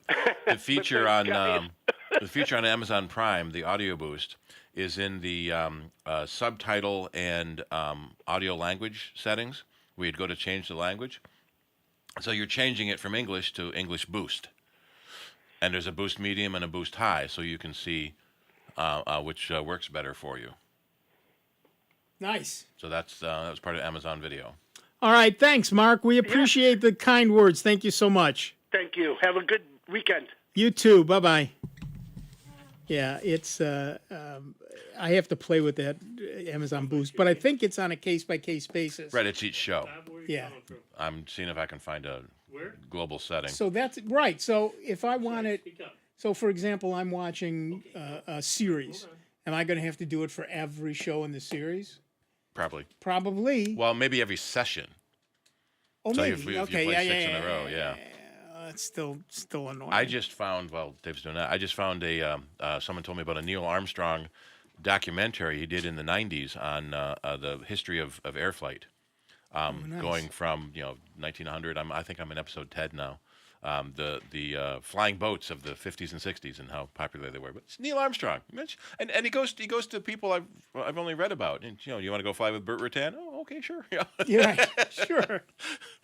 I mean, when you're him, you can do that. Yeah. All right, back to the phones. Our next caller is Bob from Hilton, New York. What's up, Bob? How you doing, guys? Peachy, you? Good. I just wanted to tell you about my experience with Linux this week. So, I'm like a longtime Windows user, 30 years plus. So I figured, I've been hearing your show. Maybe I'll try Linux. Sure. Okay, so I have an old laptop, probably about 6 years old or so, and I was able to download the Linux. So it was really no problem at all downloading it. The issue I had, I did get it resolved, but the issue I had was authenticating the download copy. Wow, that's got super complicated. But I got through it. I went on YouTube and I figured out how to do it. So anyhow, I got it up and running, and I downloaded Linux Mint 22. And I really like it. I'm shocked how easy it is to use. It's almost just like Windows. I can't believe it. Well, it's exactly. It's very easy to use. It includes a lot of very familiar programs, and it doesn't run much different from the way Windows runs. Right. So, but anyways, the reason I called was when I looked into do I need an antivirus or not, a lot of people are saying, no, you don't need it. And I'm thinking, can this be true? Well, it's how do you define viruses? Viruses as a self-replicating malicious program are almost non-existent on Mac and Linux. Other threats of and malicious software, spyware, other malicious software is there. So you don't need an antivirus specifically. You need an anti-malware in general. And Nick has got a list of them on the Security Tango page. Right. So okay. Yeah. So Steve is essentially right. You can run, for example, I run ClamAV, which is a free antivirus program that's available for every operating system, by the way. But I run ClamAV. They update it constantly. You set it up and it runs, and it's never found a virus. For almost 30 years, never found a virus. Yeah. So either it's junk or it's really, there isn't one to find. But Steve is right. Many of the real threats these days are in malware or in these fake emails and things that you get. That's where they make their money. Yeah. And there's nothing that will stop those because they're coming in your email or you're seeing them on your web browser screen. So, the number one antivirus protection system you have is your brain. Yeah. Right. And one of the problems is a lot of the antivirus programs for Mac and Windows focus on viruses. Or you can buy the whole suite that also does malware, but they don't do a very good job of other things. I'll run Norton on a computer and it says clean, and then I run Malwarebytes. Oh, I found 16, and then I run Super Anti-Spyware. Oh, I found 1,000. Because we recommend Super Anti-Spyware because it goes deep into the registry, and Malwarebytes because it goes wide across the computer. So they both do what they do really good, but they don't do everything. Right. So does Malwarebytes make a version for Linux or no? Excellent question, and I'm about to answer it because I'm going to go to the Security Tango. And I'm going to Google it. It is a request. Yeah. There it is. You can install the Windows version via Wine. Yeah, but there are some software programs. Komodo makes one. Sophos makes one. Native Linux programs. Right. And in terms of the rest of it, it's really fairly easy. So what you end up with in general, you get malware when you install something from a source that isn't great. Or is trying to trick you into thinking it's right. The download page. 99.999% of the stuff you download in Linux, you're going to download from the repository. Right. Yeah. Well, that's already been checked. So do you happen to know, like with this Mint 22 version, do they have I see there's, applications for just about everything.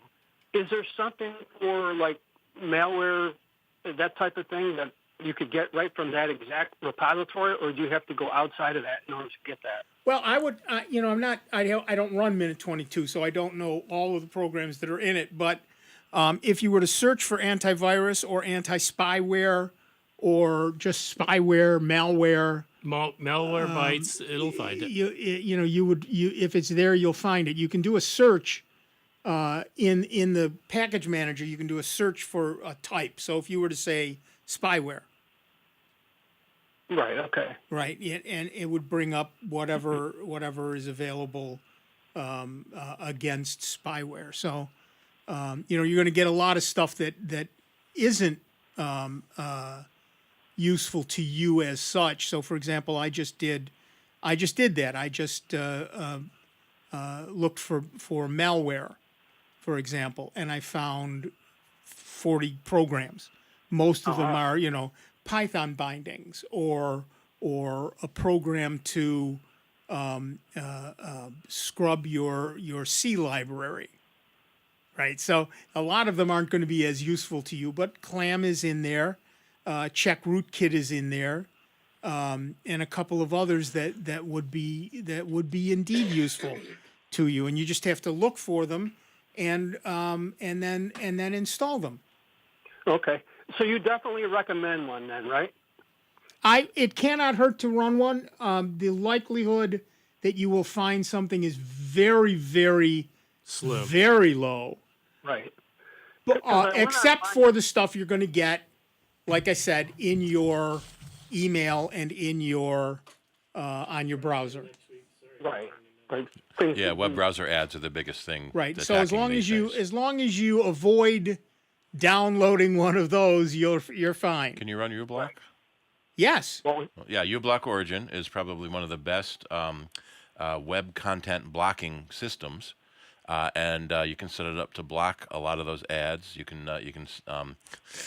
One of the problems though is you go to a website that requires you to display the ads, and so you have to pause them for a minute, and then the bad ads come in along with the good ads. Yeah, right. Someone wanted to know how to block YouTube Shorts, and there's a script in uBlock to do that, which is ironic because YouTube Shorts are their version of TikTok. Right.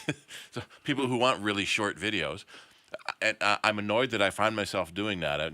There's a 10-minute video, and he takes 3 minutes to introduce the 1-minute thing I want to learn about. Okay, let me jump ahead. Yep. All right. I downloaded the Brave browser, and supposedly that blocks all the ads. I haven't seen any ads since I started. Yes, Brave is very good. Vivaldi is very good. Either one of those is an excellent choice for web browsing. We got to move along. Okay, good. Thanks for your help, fellas, and have a great holiday. All right, thanks. You too. Have fun. It's there's just so much that you can do in Linux, and so much that is free, and so much that is built in that you can find in the repositories. 50,000, 100,000, 150,000 programs that are available to you. Surely you're going to find something, and don't call me Shirley unless I'm Steve's wife. All right, back to the phones. Our next caller is Linda from Pittsford, New York. Hi, Linda. What's up? Hi. I don't have a question, but I just wanted to tell you how much I appreciate you fellas, the knowledge that you have and are willing to share, and the fact you give up your time every Saturday to help people like me and others. And I hope you all have great holidays. Well, Linda, aren't you sweet? Thank you Yes, so thank you very very much. much. And I hope your holidays are so much fun that you just don't know how to handle it. I hope so, too. All right. Thank you so much, Linda. And thank you, yes, Sure. for taking the time and calling into the show. Okay, bye-bye. Bye-bye. Thanks. Well, that was sweet. That was very sweet. Linda, you've made my day, possibly my whole week. I think that was the Linda I know. Well, it's fine still. Yep. It was very sweet. Thank you, Linda. Very nice. So, excuse me. We're running close to the end of the show, so of course the phones are getting busy. Yeah, of course. That's how that works. One more, maybe? Yeah, we can at least do one more, and that's Bill from Rochester, New York. What's up, Bill? My Mac, iMac from 2009, it was giving me trouble today, and I rebooted it by hitting the power button because it has a circle of death, and I couldn't boot it properly. And I've since tried to turn it on, and it will get to about 90% of the way, and then just turns black. You can hold down Command V for verbose as you turn it on, and that will show you the error messages that are hidden behind the Apple screen. If there is a human readable error, it may help you in troubleshooting the problem. You can also hold down Command R to go to the recovery screen to run disk utility, which could repair directory damage, or to reinstall the operating system if it's corrupted. There is with 2009, I would suspect maybe your hard drive is failing, and you might see I/O errors during that boot process. And hopefully you have a backup. I had 3 people this week that came in with bad hard drives, and only one of them had a backup, but it was a year and a half old. So, okay, let's have everybody every Saturday while you're listening to the show, back up your computer. Yeah. As I say in my newsletter every Sunday when I send it out, now is a great time to do your backup. Yeah. So back up before there's a problem. So when there's a problem, you have all of your stuff. It's about a week or 2 old, my backup, but that's not that old. Better than we've You're seen. way ahead of 90% of the people. Yep. We've had people with boxes still sealed. Oh, I meant to get to it. Well, it was 3 years ago. Yeah, right. Yeah. But so there's a couple things to try. If the verbose can tell you what the error message is, or if you have another computer, you can Google what the error message is. What we've had to do sometimes is with a camera, your cell phone camera, videotape the error messages, because if it's going black, that means just before it goes black is the error message you need. So, right. So you have to videotape what the error message is before it gets to that next bit. So you can look at it later and and see you it. can frame back a few and see Right. what the error message was. That's how you troubleshoot, Bill. Thank you so much. All right. That's your next step. Sorry, we're done for the week. Folks, this is Chicago-style calling. Call early, call often. But in this particular case, call early. When you call at the end of the show, you may not get in, and I apologize to everyone to whom we did not get. But I want to thank Dave Enright. I want to thank Steve Ray. I'm Nick Francesco. I really want to thank everybody who called in, particularly Linda from Pittsford, New York. You've made our week. And we're done for today. But do not go. Look, tomorrow night, if you're interested, we meet every Sunday night, almost every Sunday night, in the Sound Bytes Lounge. If you go to soundbytes.org, that's Bytes with a Y, /lounge. You'll see at 9 p.m. there's a link to join us on a video chat. We'd love to see you there, but we will see you again here in just 166 hours. Be good to one another, will you?